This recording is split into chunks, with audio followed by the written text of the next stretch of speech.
Exactly 1 year ago, on October 12th, 2022, I released my app Timesave. And throughout this 1 year journey, I've learned so many hard lessons, and I want to take this time right now to reflect back on all the things that I've learned and use this as a time marker to look back on to this day, this point in time, and reflect. So I recently opened or posted a story asking people if they had any questions for me that they want me to include in this video. Unfortunately, I didn't get any questions. So I'll be speaking to my past self about things that I wish I would have known before getting started in developing an app. Talking to my current self about this point in time and where my head's at, and my future self to reflect back about on this point in time. So here's my 2-minute timer, and I'm just gonna speak from the heart, unedited, raw, nothing scripted. And I'll start my 2-minute timer. So, to my past self about starting an app, and anyone out there listening and has a good idea for an app, man, I would tell my past self, don't worry about the logo, don't worry about registering your business, don't worry about trying to take over the world and create the biggest next thing. Because I made all those mistakes. I learned the hard way. I was focused on registering my business, doing trademarks for my slogan, developing a basically way too long MVP. It took 5 months to release my MVP. We started in February and didn't release till October. So I made all those same mistakes that most tech startup founders make. And I learned the hard way, which financially is tough. I put my all into this. All my savings, all my investments, my retirement accounts, and I went all in. They call me Ariel Don't Wait, and that, as good as that is, it also has a downside, because when you don't wait, you're impatient, you're uncalculated, but at least you took the risk, you took the step. But to my past self overall, man, I wish I would have focused on one problem through one solution, and that was always how it started. But as I developed the app, I started adding more and more features, bloating the app, making it more complex, which resulted in people not using the app. And over time, it just got more and more complex, and I was building an app that I thought I would like, so everyone should like. And that was a big mistake. I should be asking my users for their feedback as to what they like, what they don't like, what they find confusing. And also, most importantly, putting Google Analytics within my app so that I can track how users are using my app instead of just having to ask people. And that was a mistake I made also. I just got featureitis in the fact that, hey, I think this next feature will really be the one to get people to use the app. I think this other completely different feature will be the reason people will use the app. And it never resulted that way. As good as those features were, as much as that I know that it provided value, it was just making the app more and more complex. People didn't know what to do, what to use, how to use it, and it was a big learning curve. So that was an issue that I struggled with, and I'm trying to correct now. And also, a big thing is you're only going to be as big as your network. So being a person who's a non-tech founder for a tech idea, not being the person programming the app, I should have tried to network with individuals who do know that and have strengths in those areas, because that's something that I'm weak in and haven't spent time learning. I have the mindset, or had the mindset, that I'm trying to be the Steve Jobs of Timesave, be the face, be the marketing guy, not be the one programming, developing the app. But history shows that, people like Mark Zuckerberg were developing Facebook and Harvard. The CEO of TikTok, he was the one developing TikTok. And they lack in those other areas where Steve Jobs excelled at, which was marketing and branding and just a unique, innovative, think different mentality. And as much as I would love to think that I'm like Steve Jobs, I'm really not. I'm Ariel Restituyo, and that's a unique person, a unique ideals, mindset, beliefs, and everything. And along this way, I wish I would have focused more on networking and going to events, seminars, hackathons, where the people that I need for my team, for Timesave to succeed, are at, and I did do that along the way. It just took me way too long to start putting myself out there to link up with these different individuals. And keep in mind, the note for past Ariel is, don't go to the seminars for the speaker. Go for the hallway or the person next to you. Because that's where the real value's at. And how many handshakes you can get. Not how well your notes are for the presentation that you're going to. So how many handshakes can you get? Because networking is everything. Networking opens doors that you didn't even know were there, that never existed, just from one handshake, just from one compliment, just from that. You're one person away from changing the whole trajectory of your life. And there goes my 2 minutes. So I'm gonna talk now to my current self. So like I was just mentioning, I wish I was networking a lot earlier. And recently, I have put myself in these networking situations. I actually just joined Dan Martell's private business coaching group, which has done wonders for my mindset, Timesave in itself. And I've been having the luxury of being able to speak to Dan Martell himself, which is a blessing. I've learned so much from him. And I feel like the more time I spend just listening to him, the more his voice and his beliefs are just echoing in my head, where I feel like I'm a mini Dan Martell. And that's been a blessing. And the biggest takeaway that I can take from being in this business coaching group are two things.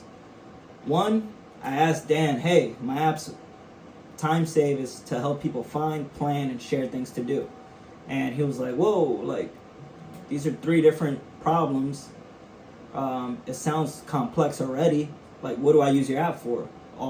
Which one of those 3? It sounds complex. And when he said that, it just really got me thinking back to why I started this app, why I got on this journey. And it was always to find things to do. It was never, I wish there was an app that lets me share my experiences. Or I wish there was an app that lets me plan things. No, it was always, I wish there was a reliable source that I can use to find things to do with my partner, with my family, with my friends. I wish there was something that I can trust that will get me new experiences that I'll remember forever. And that was the basics of why I started. And along the way, I got featureitis, like I said, and started adding a bunch of different things that had no correlation to that first problem I'm trying to solve. And talking to Dan Martell, it really clicked for me, which was difficult because for 17 months, I was always on go with this app. You know, there was no pause. And having to be a CEO of a startup tech company, you know, you're wearing so many different hats. Marketing, you're communicating to your team, you're running the operations, you're thinking of what direction the ship is going to go in the next week, you know, content. The list goes on and on. Getting ready to pitch investors, going to networking meetings. You're wearing so many hats. And along that way, I wish I would have been more focused. And Dan Martell's suggestion and his advice was, if I were you, I would stick to solving one problem through one solution and being the best at that one solution. And that's what I'm doing. So after listening to feedback from my users in the last year, everyone loves the Genie. Anyone in the world can get utility from using the Genie, because the Genie on Timesave is a conversation chat box that helps you find things to do no matter where you're at. Things that you never even knew existed. And that's the magic of the Timesave Genie. But that's just one feature in Timesave instead of being the overall app. So right now we're getting ready to pivot and transition to just focus on the Timesave Genie and make that Genie as best as possible to help people find things to do. One problem, one solution. And that's what we're working towards. So talking to my current self right now, who's about to go into this incubator program, startup incubator program in a week, and which I'm really excited for and anxious for, because I've spent 17 months trying to solve this problem and it hasn't really resonated yet. I have just shy of 2,000 downloads, organic downloads, word of mouth, just me hustling on the street, talking to people in public areas like malls, downtown areas, anywhere, you name it, I've been there. I've been talking to people in New Jersey, New York. I even went on a Timesave tour in New Jersey, just talking to a bunch of businesses, to a bunch of different people, getting them on the app. So Those 2,000 downloads have been straight organic word of mouth, and I'm really proud of that. Even though my daily active users, which is one of the most important key metrics for a tech company, hasn't been what I've liked it to be. The highest daily active users I've ever had was 58 people. 58 people are using my app in one day. That's the highest it's been. And now it's 5, 6. And that's frustrating. So that's a reflection of me and something that I need to think about moving forward. And throughout this process, that's something I'm struggling with as far as being patient, being calculated.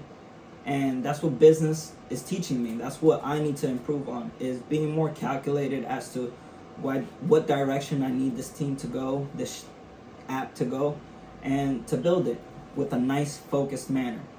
And my 2 minutes are up, so I'm gonna talk to my future self now. Man, talking to my future self. I wonder when I'm gonna be watching back this video, just reflecting on where my mindset was, what I looked like, where Timesave was, how this incubator went. You name it, I'm thinking about it.